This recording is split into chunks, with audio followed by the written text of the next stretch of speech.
The champagne was vintage, the diamonds were real, but the smile on the mistress's face was pure poison. She stood in the center of the ballroom wearing the wife's favorite color, clinging to the husband's arm, and laughed as she told the rightful wife to fetch her a napkin. The guests whispered. The husband looked away. They thought Mina would break. They thought she would run. But they didn't know that the mansion they were standing in, the very floor beneath their feet, held a secret that was about to destroy them all. When the old patriarch finally tapped his glass for silence, he didn't offer a toast. He offered an eviction notice, and the name on the deed wasn't his son's. The rain battered against the high-arched windows of Blackwood Hall, a relentless rhythm that matched the pounding in Mina's temples. It was 3 o'clock in the afternoon on a Tuesday, yet the grand estate was buzzing with the chaotic energy of a dozen caterers, florists, and event planners. Mina Blackwood stood at the top of the mahogany staircase, her hand gripping the banister so tightly her knuckles had turned white. She was 32, though the shadows under her eyes made her look older today. She wore a simple gray cashmere sweater and dark trousers, practical clothes for a woman who had spent the last week organizing the most important event of the social season, her father-in-law Arthur Blackwood's 70th birthday. Mrs. Blackwood, Mina snapped her attention to the young florist standing at the foot of the stairs. Yes, Thomas. The white lilies for the centerpieces. Mr. Julian just called. He canceled the order. Mina descended the stairs slowly, fighting the rising bile in her throat. He did what? He ordered red roses instead, the florist said, looking uncomfortable. $3,000 worth. He said lilies were too funereal. Mina closed her eyes for a brief second. Lilies were Arthur's favorite flower. They were the flower his late wife Martha had carried down the aisle 40 years ago. Julian, Mina's husband of 7 years, knew this. But Julian wasn't thinking about his father. He was thinking about her. Sarah. Sarah Miller loved red roses. Change it back, Thomas, Mina said softly but firmly. If my husband complains, tell him to speak to me. This is Arthur's night, not a Valentine's Day display. As the florist scurried away, the heavy oak front door swung open. A gust of cold wind swept into the foyer, followed by the sound of high heels clicking sharply against the marble floor. Mina didn't need to look to know who it was. The scent arrived first, a heavy, cloying perfume that smelled of jasmine and musk. Chanel No. 5 applied with a heavy hand. God, it's freezing out there. Why is it always so dreary in this part of England? Mina turned. Standing in the doorway, shaking a wet umbrella onto the pristine antique rug, was Sarah Miller. She was younger than Mina by 5 years, with hair the color of spun gold and a figure that she flaunted in a coat that was far too tight and far too expensive for an assistant at a marketing firm. Sarah wasn't just Julian's assistant anymore. For the past 6 months, she had been the shadow looming over Mina's marriage, the whisper in the country club locker rooms, the smudge of lipstick on Julian's collar that he didn't even bother to wipe off anymore. "What are you doing here, Sarah?" Mina asked, her voice steady despite the shaking of her hands. Sarah looked up, feigning surprise. She flashed a bright, predatory smile. "Oh, Mina, I didn't see you there. You blend in with the drapes so well. Julian sent me." "Julian is at the office," Mina said, walking down the remaining steps to stand on the marble floor. She felt small in her own home, dwarfed by the audacity of this woman. "Actually, he's on his way," Sarah said, unbuttoning her coat to reveal a striking blood-red cocktail dress that hugged every curve. "He wanted me to check on the preparations. He's worried you might be overwhelmed. You know how you get with stress. He doesn't want you to embarrass the family tonight." The insult was precise, designed to cut deep. Mina had suffered a panic attack 3 years ago after a miscarriage, a moment of vulnerability Julian had never let her forget. He weaponized her grief, painting her as unstable to anyone who would listen. "I am managing perfectly fine," Mina said, her posture rigid. "And this is a family event, Sarah. You are not family. You are an employee." Sarah laughed, a tinkling, icy sound. She walked past Mina, trailing her hand along the edge of a console table, where a collection of Ming vases sat. An employee, is that what he tells you? Oh, honey, we both know I'm auditioning for a much more permanent role. Besides, Regina invited me. Mina froze. Regina? My mother-in-law invited you. She insisted. Sarah smirked, picking up a crystal figurine and inspecting it carelessly. She said she wanted some life at the party. She finds you so dreary. Honestly, I think she's right. Look at this place. It's a mausoleum. When I move in, this wallpaper has to go. When I move in. The heir left the room. Mina stepped forward, her patience snapping. Get out. Sarah turned, eyebrows raised. Excuse me. I said get out of my house. Mina repeated, her voice rising. I don't care who invited you. I don't care who you're sleeping with. This is my home, and I will not have you disrespecting me under my own roof. Your roof! The booming voice came from the library door. Mina spun around. Regina Blackwood, her mother-in-law, stood there. Regina was a woman of 65 who fought the aging process with aggressive surgery and a wardrobe that cost more than most people's lifetime earnings. She held a martini glass, her eyes cold and hard as diamonds. Regina, Mina started. Sarah is my guest, Regina interrupted, gliding into the foyer. She ignored Mina completely and walked straight to Sarah, kissing the air beside the mistress's cheek. Sarah, darling, you look ravishing. That red is stunning on you, much better than the drab rags some people insist on wearing. She cast a withering look at Mina's gray sweater. Thank you, Regina, Sarah cooed, linking arms with the older woman. I was just telling Mina that I'm here to help, but she seems quite hysterical. Maybe she needs a nap before the guests arrive. You might be right, Regina said, sipping her drink. Mina, go upstairs, fix your hair, put on some makeup. You look like a washerwoman, and stop harassing Sarah. She's part of the family's future. You would do well to remember your place. My place, Mina whispered, the injustice burning in her chest. I have run this household for 7 years. I nursed Arthur when he had his stroke. I balanced the estate's books when Julian nearly gambled away the operating capital. I am your son's wife. For now, Regina said simply. It was a threat, clear and unambiguous. At that moment, the front door opened again. Julian Blackwood entered. He was a handsome man with the classic Blackwood dark hair and sharp jawline, but his eyes were weak, shifting nervously around the room. He shook off his umbrella, handing it to a silent butler who had appeared from the shadows. Julian, Sarah squealed, letting go of Regina to hurry over to him. She placed a hand intimately on his chest. Thank you for the roses. They are magnificent. Julian glanced at Mina, then quickly looked away. I'm glad you like them. Julian, Mina said, her voice cutting through the display. Why is she here? Julian sighed, running a hand through his hair. Mina, don't start. Not today. It's Father's 70th. I don't want a scene.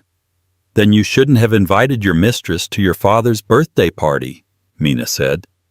The word hung in the air. Mistress. Julian's face hardened. He walked over to Mina, looming over her. Sarah is a business associate and a family friend. You are being paranoid and jealous as usual. It's embarrassing. She just said she plans to change the wallpaper when she moves in. Mina challenged him. Is she moving in, Julian? Julian didn't answer. He looked at his mother. Regina gave a subtle nod. We'll discuss living arrangements later, Julian said dismissively. Right now you need to go change. The first guest, Senator Harrison, and his wife will be here in 2 hours. Do not embarrass me, Mina. If you cause one scene tonight, if you shed one tear or raise your voice, I will cut off your access to the accounts tomorrow morning. Do you understand? Mina looked at the three of them. The unholy trinity. Julian weak and cruel. Regina bitter and manipulative. Sarah hungry and vicious. They stood united against her in the foyer of the home she had polished, managed, and loved for 7 years. They thought they held all the cards. They thought Mina was trapped, a woman with no family of her own, No independent wealth, nowhere to go. They saw her silence as submission. Mina took a deep breath. She looked at Julian, really looked at him, and realized that the love she had once felt was gone.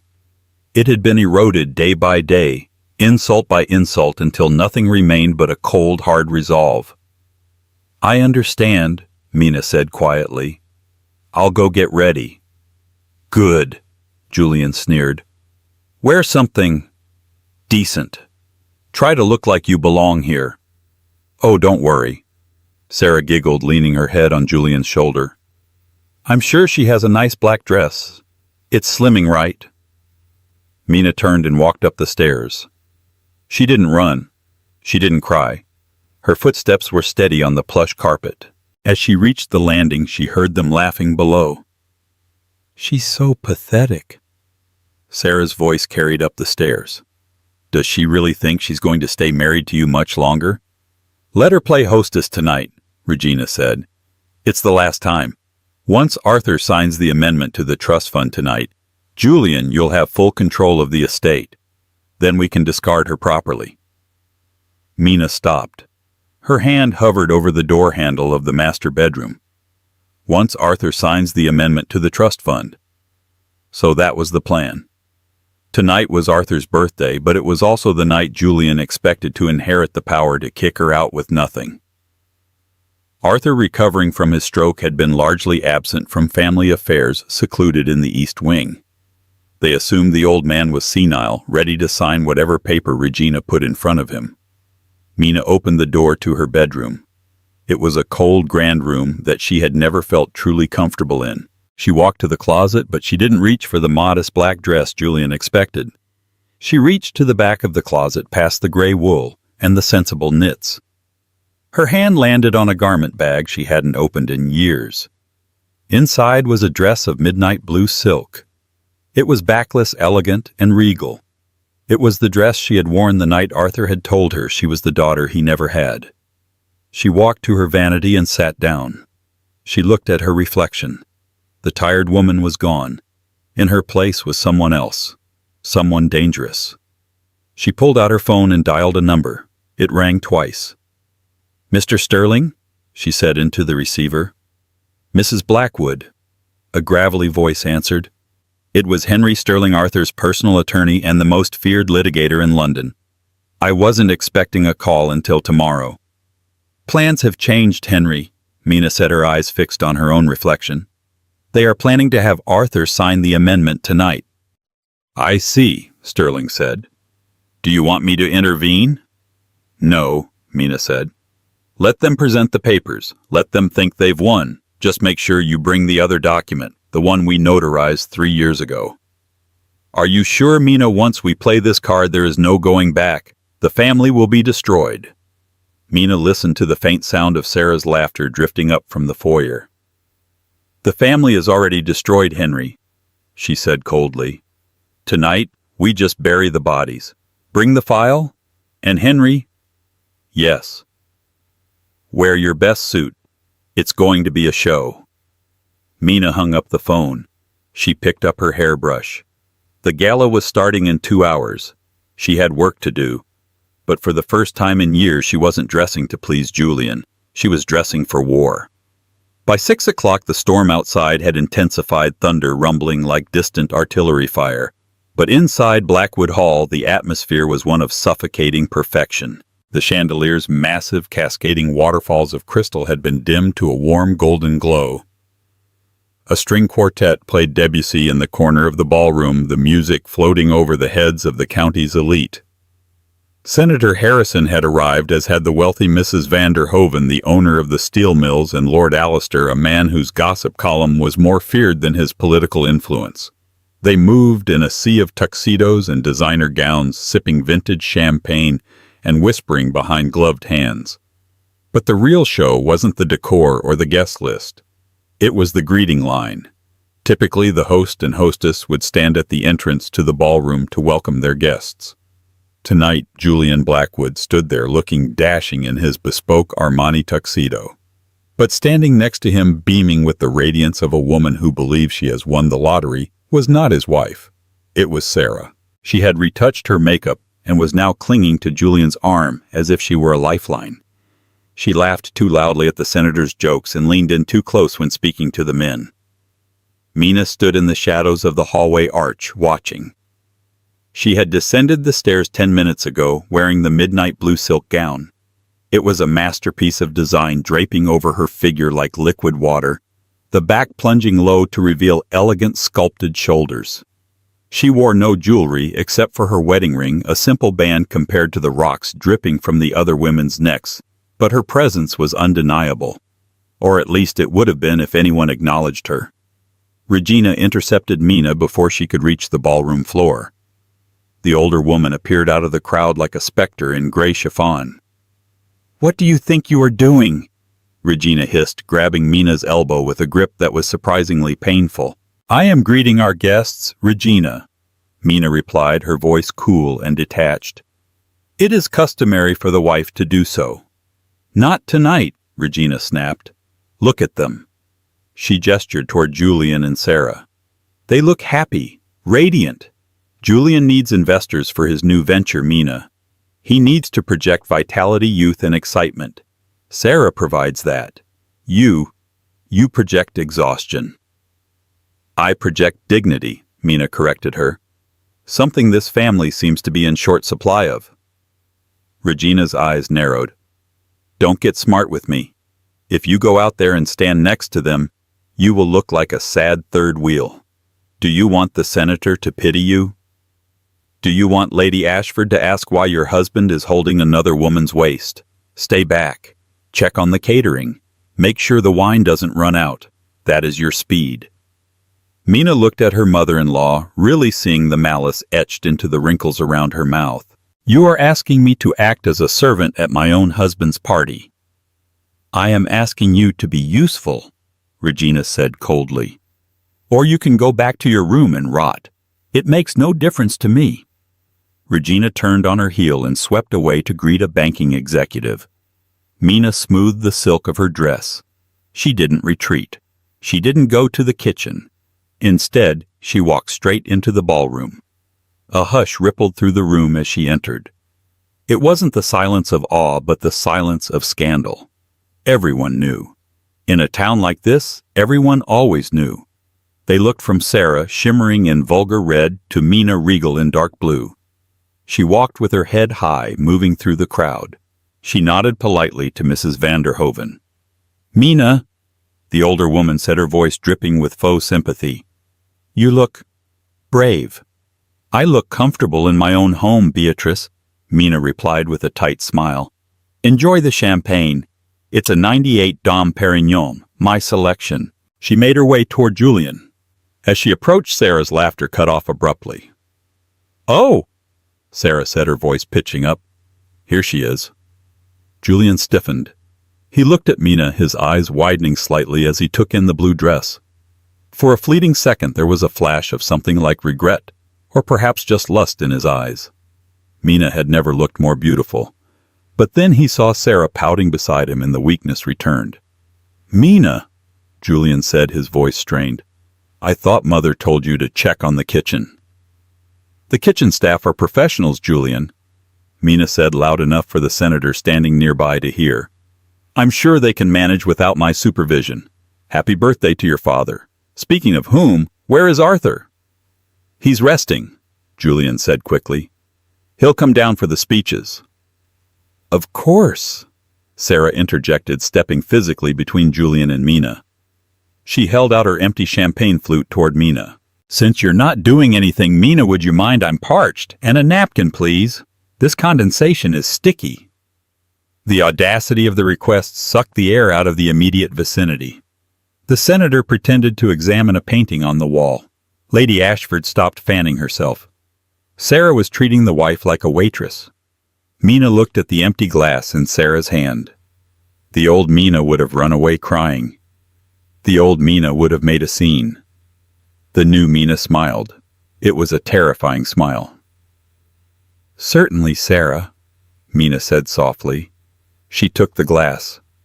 For a moment Sarah looked triumphant. She turned to Julian, a smirk playing on her lips. "See?"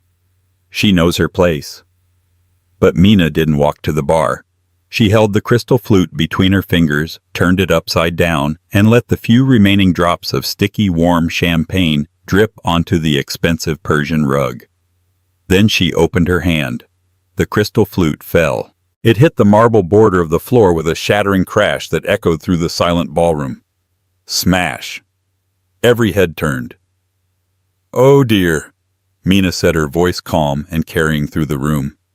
"It seems things are slipping through everyone's fingers tonight. Integrity, loyalty, glassware." Sarah gasped, jumping back. "You crazy! You could have cut me." "But I didn't," Mina said, stepping over the shards. "Because unlike you, Sarah, I am careful with the things that matter." Julian grabbed Mina's arm, his face flushing red with anger. "What the hell is wrong with you?" he hissed under his breath. "The senator is watching. You are making us look like fools." "You are doing that all by yourself, Julian," Mina whispered back, pulling her arm from his grasp. "I'm just providing the sound effects." "That's it," Julian growled. "Go to the library, now, before I have security drag you out." "You wouldn't dare," Mina challenged him. "Try me," Julian snarled. "You are ruining this night. This is about the Blackwood legacy. You are nothing but a temporary occupant here. Get out of my sight." Mina held his gaze for a long second. She saw the fear behind his anger. He was terrified of losing control. "Fine," Mina said loud enough for the circle of eavesdroppers to hear. "I will go to the library. I believe there is some reading material there that requires my attention anyway." She turned and walked away, the blue silk flowing behind her like a royal cape. Sarah let out a dramatic, shaky breath, pressing her hand to her chest. "Oh, Julian, I'm so sorry. She's so unstable. I tried to be nice." "I know, baby, I know." Julian soothed her, though his eyes were still tracking his wife. "Ignore her. She's gone." "Ladies and gentlemen," Regina's voice rang out from the small stage at the front of the room, desperate to reclaim the narrative. "Please ignore the disturbance. My daughter-in-law has been under the weather lately. Let us focus on the man of the hour, the music, the food." The quartet hurriedly began to play a lively waltz. The guests went back to their conversations, the hum of gossip louder than before. "Did you see that?" The mistress asked for a drink. "Can you believe it? Julian looks like a fool. But Mina, did you see her eyes? She's planning something." Mina walked down the long corridor toward the library. The sounds of the party faded behind her. Her heart was pounding not with fear but with adrenaline. She reached the heavy oak doors of the library and pushed them open. The room was dark, lit only by the fire crackling in the hearth and a single green banker's lamp on the desk. Sitting in a high-backed leather wing chair by the fire was a figure hidden in shadow. "That was quite the exit," a voice rasped. It was weak, but the authority in it was unmistakable. Mina closed the door and locked it. "They are distracted, Arthur. They think I've come here to cry." Arthur Blackwood leaned forward into the firelight. The patriarch of the family looked frail. The stroke had taken the use of his left arm and left a slight droop to his face, but his eyes, steely gray and sharp as a hawk's, were clear. Sitting opposite him was Henry Sterling, the lawyer. On the desk between them lay two piles of documents. One pile was thin, the amendment Julian and Regina had drafted, giving Julian power of attorney and full ownership of the estate. The other pile was thick, bound in a blue folder stamped with the official seal of the High Court. "They're expecting me to sign the amendment after the cake is cut," Arthur said, his voice trembling slightly with rage. "Regina came in here an hour ago. She told me if I didn't sign they'd put me in a home. She said I was a burden." Mina crossed the room and knelt beside the old man's chair. She took his good hand in hers. "You are not a burden, Arthur. You built this empire, and tonight you're going to save it." "I'm tired, Mina," Arthur whispered, a tear tracking through the deep lines of his face. "My own son. How did he become this?" "He was spoiled," Henry Sterling said from the shadows, his voice dry. "And he married a woman, Regina, who values gold over blood. But tonight isn't about them, Arthur. It's about justice. Henry tapped the thick blue folder. The trust deed of 1985. The clause of moral turpitude. It's all here, Arthur. But you have to be the one to say it. Can you do it? Arthur looked at Mina. He looked at the bruise on her spirit, the exhaustion she tried to hide. He squeezed her hand.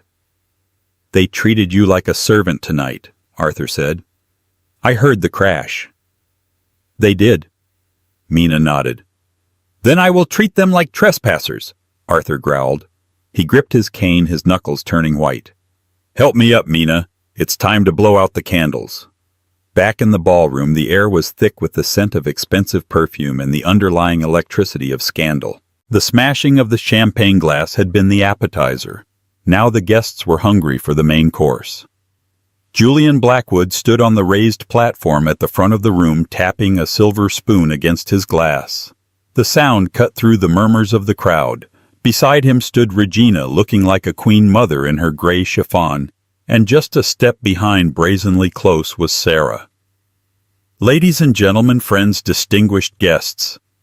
Julian began, his voice smooth and practiced. He flashed a charming smile that didn't quite reach his eyes. Thank you for weathering the storm to be here tonight. 70 years is a milestone, isn't it? A polite ripple of applause moved through the room. My father, Arthur Blackwood, built this empire from nothing. Julian continued, gesturing to the grand hall around them. He was a man of steel and grit. But as we all know, times change. The world moves faster now. Markets evolve. And sadly, even the strongest titans must eventually rest. He paused for dramatic effect, looking down at his shoes with feigned solemnity. Dad hasn't been himself lately, Julian lied effortlessly. The stroke took a toll. It's been hard for the family to watch the decline of such a great mind. But that is why tonight is so important. Tonight isn't just a birthday. It's a transition. A promise that the Blackwood legacy is safe in new, younger hands. He turned and held out a hand, not to where his wife should have been, but to Sarah. I have big plans for Blackwood Industries, Julian announced, his voice gaining strength. We are expanding into tech, into global markets, and I couldn't have laid the groundwork for this new era without the tireless dedication of my executive team. Specifically, I want to thank Sarah Miller. The room went deadly silent. To thank a mistress in a speech while the wife was in the building was a breach of etiquette so severe it was almost impressive. Sarah stepped forward, beaming. She gave a little wave, reveling in the attention. She didn't care that half the room looked horrified. She only cared that she was standing where Mina should have been. Thank you, Julian, Sarah said, her voice amplified by the microphone as she leaned in. It's an honor to serve the family. She emphasized the word family with a smirk. Senator Harrison leaned over to Mrs. Vanderhoven. This is a train wreck, he whispered. The man is publicly crowning his mistress before the body is even cold. The body isn't dead yet, Senator, Mrs. Vanderhoven replied, her eyes narrowing. Though looking at Julian, he seems to think he's already king. And now, Regina interrupted, taking the microphone from her son. She was impatient. The speeches were just fluff. She wanted the ink on the paper. Before we cut the cake, we have a small formality to attend to. As Julian mentioned, Arthur's health requires him to step back fully. To ensure the stability of the estate and the company, Arthur will be signing over full power of attorney and transferring the deed of this property to Julian tonight.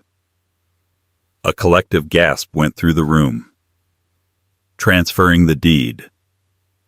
That meant Arthur was making himself a guest in his own home. It meant Julian, and by extension Sarah, would have total control over who stayed and who left.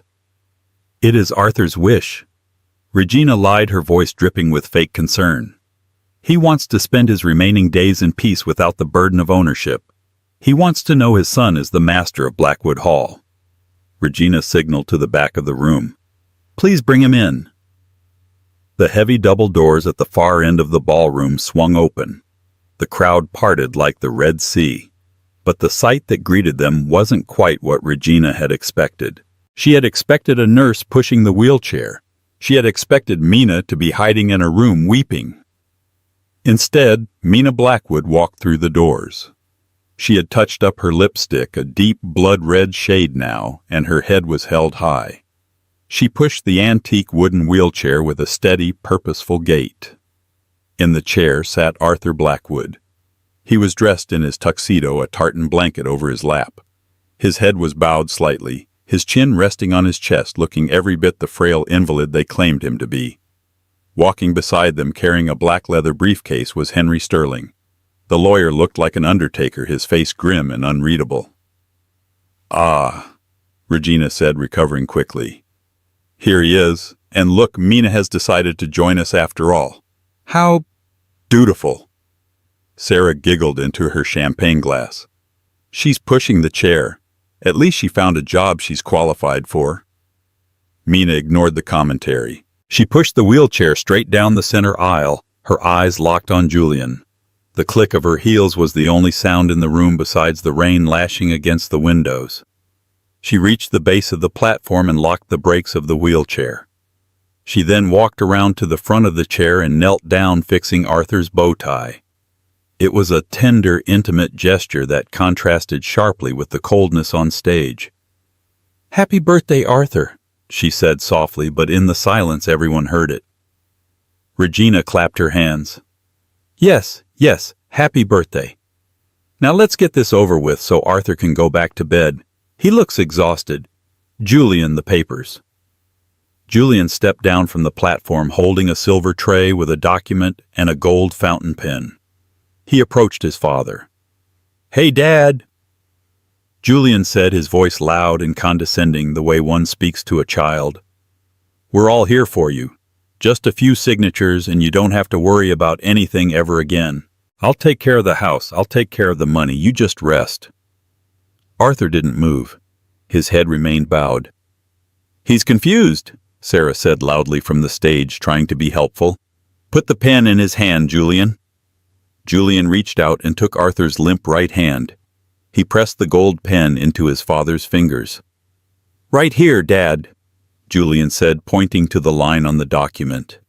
"Transfer of deed, irrevocable. Just an X will do if you can't write your name." Mina stood up. She took a step back, standing beside Henry Sterling. She crossed her arms. She didn't intervene. She just watched. "Why isn't she stopping him?" Mrs. Vanderhoven whispered. "She's going to be homeless in 5 minutes." "Maybe she's finally given up," the senator replied. Julian guided Arthur's hand toward the paper. "Come on, old man. Do it for me. Do it for the family." Arthur's hand trembled. The pen hovered over the paper. The tip touched the page, leaving a small blot of ink. Then the trembling stopped. Arthur's hand became rock steady. Instead of signing, Arthur's fingers tightened around the pen. With a sudden violent motion, he stabbed the pen down, not onto the signature line, but through the paper, tearing a jagged hole right through the word Julian. Julian jumped back. "Whoa, Dad, be careful!" Slowly, agonizingly slowly, Arthur Blackwood lifted his head. The guests gasped. The confused look was gone. The droop in his face seemed less pronounced as his jaw set in a hard line. His gray eyes, usually cloudy with medication, were burning with a cold, terrifying fire. He looked at Julian. Then he looked up at Regina and Sarah on the stage. "I may be old," Arthur said. His voice was raspy, but it was loud enough to reach the back of the room without a microphone. "I may be sick, but I am not stupid, boy." Julian froze.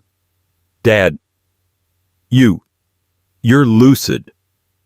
"Lucid enough to know a vulture when I see one," Arthur growled. He threw the ruined document onto the floor. "You want me to sign over my life's work to you, a man who brings his whore to his father's birthday party." The word hung in the air like a gunshot. Whore. Sarah dropped her champagne glass. It shattered, echoing the sound Mina had made earlier. But this time no one looked at the glass. "Arthur!" Regina shrieked, her face turning pale. "How dare you! Your mind is gone! Henry, do something, he's having an episode." He seems perfectly sane to me, Regina, Henry Sterling said, stepping forward. He placed his briefcase on a nearby table and snapped the latches open. The sound was like 2 pistol shots. Click, click. "This is a trick," Julian shouted, trying to regain control. "Mina put him up to this. She's manipulating a senile old man because she knows I'm divorcing her." "Divorcing her?" Arthur let out a dry, rattling laugh. He unlocked the brakes of his wheelchair himself and spun it around to face the crowd. "You can't divorce her, Julian." "What are you talking about?" "Of course I can," Julian yelled. "I'm the heir, I own the company, I own this house. Or I will in 5 minutes. "No," Arthur said. "You won't." Arthur looked at Henry. "Read it, Henry. Read the clause." Henry Sterling pulled out the thick blue document, the one Mina had requested. He adjusted his glasses and looked at the stunned crowd. 3 years ago, Henry began, his voice projecting like a judge delivering a verdict. Mr. Arthur Blackwood discovered that his son Julian was embezzling funds from the estate to pay for gambling debts and various gifts for Miss Sarah Miller. The crowd murmured. Julian's face went white. At that time, Henry continued, Arthur prepared to disinherit Julian entirely. However, Mina, your wife, begged him not to. She believed you could change. She wanted to save your reputation. Everyone looked at Mina.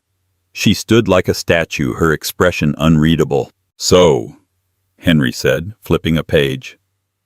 Arthur agreed to a compromise. He created a conditional trust. This house, Blackwood Hall, and the controlling shares of Blackwood Industries were placed into a holding entity. "I know that," Julian snapped. "The Blackwood Family Trust.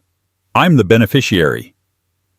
"You were the primary beneficiary," Henry corrected him. "Subject to the moral turpitude clause, specifically Section 4, Paragraph C." Henry looked up, his eyes meeting Sarah's terrified gaze. "The clause states that if the primary beneficiary commits an act of public adultery, brings disrepute to the family name within the walls of Blackwood Hall, or attempts to coerce the grantor into altering the deed, the trust triggers an immediate automatic transfer of assets." "Transfer?" Regina whispered. "Transfer to whom?" Henry smiled. It was a shark smile. "To the secondary beneficiary." "And who is that?" Julian screamed, veins bulging in his neck. "There is no one else. I'm the only son."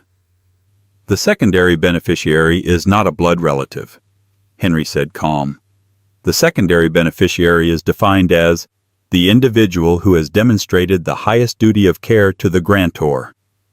Henry turned and pointed a finger at the woman in the blue dress. "The deed to Blackwood Hall and 51% of Blackwood Industries currently belongs to Mrs. Mina Blackwood." The silence that followed was absolute. Julian looked at Mina. He looked at the house around him. He looked at the floor beneath his feet. "No," Julian whispered. "That's impossible. She's just the wife." "Not anymore." Mina spoke for the first time since entering the room. Her voice was cool, clear, and devastating. "Now I'm your landlord." "You're lying." Julian lunged at the lawyer. His face twisted in a mask of panic and rage. "Give me those papers." 2 burly security guards hired by Henry Sterling earlier that day stepped out from the shadows and blocked Julian's path. Julian bounced off the chest of the lead guard, stumbling back into the stunned crowd. "It is a legal document filed with the High Court, Julian," Henry said calmly, snapping the briefcase shut. "You are welcome to contest it, but I assure you, the moral turpitude clause is ironclad. You broke the rules. You lost the prize." Regina, trembling with fury, marched up to Mina. "You witch! You manipulated a sick man. We will sue you for everything you have. You'll be penniless by morning." Mina didn't flinch. She simply took a sip of champagne from a fresh glass a waiter had handed her. "You can try Regina, but Henry is the best lawyer in London. And considering I now control the family bank accounts, how exactly do you plan to pay for your legal defense?" Regina's mouth opened and closed like a fish. The realization hit her like a physical blow. Without the estate's money, she was powerless. But the most telling reaction came from Sarah. The mistress had been standing close to Julian, but as the reality of the situation sank in, she took a subtle step back. Her eyes darted around the room, calculating. "Julian!" Sarah whispered, her voice shrill. "Does this mean the penthouse? The Cayman accounts?" "Shut up, Sarah," Julian snapped, wiping sweat from his forehead. "I'll fix this. It's just a mistake." "It doesn't look like a mistake," Sarah hissed, her adoration vanishing instantly. "It looks like you're broke." Mina laughed, a cold, clear sound that cut through the tension. "Oh, Sarah, you really didn't read the fine print of your relationship, did you? You bet on the wrong horse." Mina walked down the steps of the platform, the blue silk gown rustling softly. She stopped directly in front of Sarah. "Earlier tonight," Mina said, her voice dangerously low, "you asked me to clean up a spill. You treated me like the help." Sarah crossed her arms, trying to regain her bravado. "So what you think a piece of paper changes anything? Julian loves me. You're just a paper landlord." "Actually," Mina smiled, "I'm the woman who signs the security checks." Mina raised her hand and signaled the guards. "Gentlemen, this woman is trespassing on private property. Please remove her." "You can't do that," Sarah shrieked as a guard grabbed her arm. "Regina, Julian, do something." Julian stepped forward instinctively, but he stopped when he saw the look in his father's eyes. Arthur was grinning like a wolf. "Don't touch her!" Sarah screamed, thrashing as the guard began to drag her toward the exit. Her heel caught on the rug, the same rug she had made Mina clean, and she stumbled, falling to her knees. "Wait!" Sarah yelled, looking up at Julian desperately. "Julian, tell them to stop! We're supposed to go to Paris next week." Julian looked at his angry wife, who now held the keys to his entire existence, and then at the screaming woman on the floor. Self-preservation kicked in. I can't," Julian muttered, looking away. "You coward!" Sarah screamed, her face contorted with hate. "I wasted 6 months on you, you pathetic loser." The guests watched in rapt silence as the mistress was hauled up and marched to the doors, her red dress bunched up, her dignity in shreds. As the heavy doors slammed shut behind her, the silence returned to the ballroom. Mina turned back to her husband and mother-in-law. "Now that the trash has been taken out," Mina said, checking her watch, "we need to discuss your living arrangements. I believe the guest wing is too generous for tenants who haven't paid rent." The ballroom was so quiet you could hear the rain weeping against the glass, mourning the end of the Blackwood dynasty, or at least the version of it that Regina and Julian had ruled.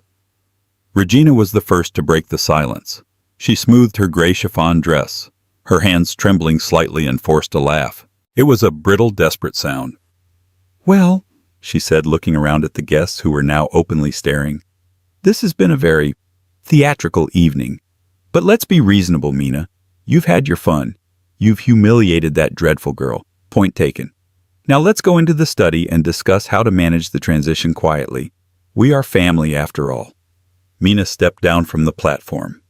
She didn't look at the guests. She walked straight to Regina, stopping just inches away. She towered over the older woman, not in height but in presence. "Family." Mina repeated the word, tasting like ash.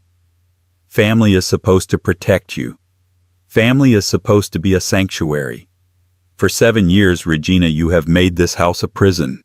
You criticized the way I walked, the way I dressed, the way I spoke. You told me I was barren. You told me I was unworthy. I was trying to mold you," Regina hissed, her voice dropping to a whisper so the senator wouldn't hear. "I was trying to make you a Blackwood." "And you failed," Mina said calmly. "Because I am not a Blackwood. I am something much stronger. I am the woman who survived you." Mina turned to face the room. "There will be no private discussion. There will be no quiet transition. Transparency is the new policy of this administration."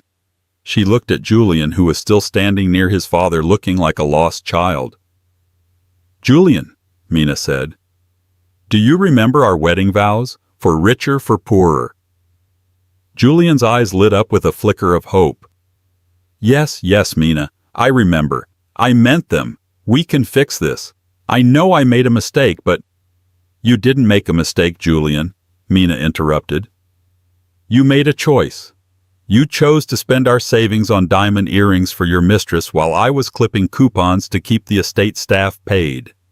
You chose to let your mother mock me while you sat there and drank your scotch. You broke the vow. She signaled to Henry Sterling. The lawyer stepped forward, handing Mina a white envelope. This is not a divorce decree, Mina said, holding the envelope out. Not yet. That will take time. This is an eviction notice. Eviction? Julian choked out. You can't kick us out. This is my home. I grew up here. And you never grew up. Arthur's voice cut in from his wheelchair. The old man looked at his son with profound disappointment. A man who cannot respect his wife does not deserve a roof over his head. I built this house, Julian, and I am telling you, you are no longer welcome in it. Regina gasped. Arthur, you can't be serious. Where will we go? Mina tapped the envelope against her palm. I am not heartless, Regina. I know you have no savings because you spent your allowance on cosmetic surgery and galas, so I have arranged alternative accommodation. The penthouse in the city, Regina asked, a glimmer of hope returning. No, Mina said. The gatehouse. A murmur of shock went through the crowd. The gatehouse was a small two-bedroom cottage at the very edge of the estate, usually reserved for the groundskeeper. It was drafty small and miles away from the luxury of the manor. You expect me to live in a gardener's cottage? Regina shrieked. It's rent-free, Mina said with a shrug. For 30 days. After that you'll have to find a job. I hear the local supermarket is hiring cashiers. Julian's face turned a violent shade of red. I will not. I am a Blackwood. You are a guest, Mina corrected him, her voice ice cold. And you have overstayed your welcome. Pack your bags. You have 1 hour to vacate the main house. If you are not out by midnight, I will have security escort you out, just like your girlfriend. She turned to the crowd, raising her glass. Ladies and gentlemen, the party is over. Thank you for coming. Please take a bottle of champagne on your way out. I have a lot of cleaning up to do. 6 months later, the winter snow had melted, giving way to a vibrant, blooming spring. The heavy velvet drapes that had once made Blackwood Hall feel like a mausoleum had been pulled back, letting the sunlight flood into the grand foyer. In the center of the entrance hall, a massive vase of fresh white lilies stood on the console table. Their scent was light, fresh, and clean, the smell of a new beginning. Mina sat in the master's study, the room that had once been forbidden to her. She was reviewing the quarterly reports for Blackwood Industries. The numbers were up. Without Julian siphoning off funds for gambling and affairs, and without Regina's exorbitant spending, the company was finally profitable again. Mrs. Blackwood? Mina looked up. It was Thomas the florist.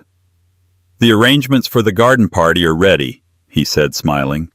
And Mr. Arthur is asking for you in the conservatory. Thank you, Thomas. Mina stood up. She wore a tailored white blazer and trousers, sharp, professional, and elegant. She walked through the house that was finally hers. The ghosts of the past had been scrubbed away. She walked out into the gardens. There, sitting in the sun, was Arthur. He looked healthier than he had in years. The stress of watching his legacy crumble was gone. He was reading a newspaper, a cup of tea by his side. You wanted to see me, Arthur? I did, the old man said, putting down his paper. I just got a letter. He handed her a crumpled envelope. The handwriting was jagged and desperate. It was from Julian. Mina scanned the letter. It was a plea for money. Julian wrote that the gatehouse was unlivable, that Regina was driving him insane in the small space, and that no one in town would hire him because of the scandal. He begged for a loan. He begged for another chance. Do you want to reply? Arthur asked, watching her carefully. Mina folded the letter and handed it back. No, I think silence is the only answer he deserves. He has his health. He has his mother. That is more than I had when they tried to break me. Arthur nodded, a look of pride in his eyes. You are a hard woman, Mina. I had good teachers, she replied softly. Just then, a commotion at the front gates caught their attention. Through the wrought iron bars, Mina could see a beat-up sedan stalled on the side of the road. A woman was standing next to it arguing with a tow truck driver. Even from this distance, the blonde hair and the faded red coat were unmistakable. It was Sarah. She looked different. Her hair was unkempt. Her clothes looked cheap, and the arrogance that had defined her posture was gone, replaced by the slump of defeat. Rumor had it she had been fired from the marketing firm after the scandal at the party went viral. In a town this small, no one wanted to hire the woman who had tried to humiliate Arthur Blackwood. Sarah looked through the gates. For a moment her eyes locked with Mina's across the expanse of the manicured lawn. Mina didn't look away. She didn't gloat. She simply stood there, the lady of Blackwood Hall, flanked by the white lilies and the stone walls of her fortress. Sarah was the one who looked down. She turned, got into the passenger seat of the tow truck, and was hauled away, disappearing down the road like a bad memory. The trash really does take itself out eventually, Arthur noted, taking a sip of his tea. Mina smiled. She took a deep breath of the fresh spring air. She wasn't just a survivor anymore. She was the victor. Come on, Arthur, she said, resting her hand on his shoulder. Let's go inside. We have a company to run. As they turned back toward the house, the sun hit the windows of the great mansion, making them shine like gold. The house was no longer a symbol of her oppression. It was her kingdom, and long may she reign. And that is how the dull housewife became the queen of the empire. Julian and Regina thought they could treat her like garbage because she was quiet. But they forgot that you should never fear the storm you can hear, you should fear the silent one. Mina didn't just win, she completely flipped the script. What did you think of Arthur's revenge? Do you think he was right to trick his own son? Or was it too harsh to leave them in the gatehouse? Personally, I think they got off easy. Let me know in the comments. What would you have done if you were Mina? If you enjoyed this story of justice served cold, please like this video and subscribe to the channel. I post new drama stories every single day. Don't forget to hit the bell notification so you're the first to hear the next scandal. Thanks for watching.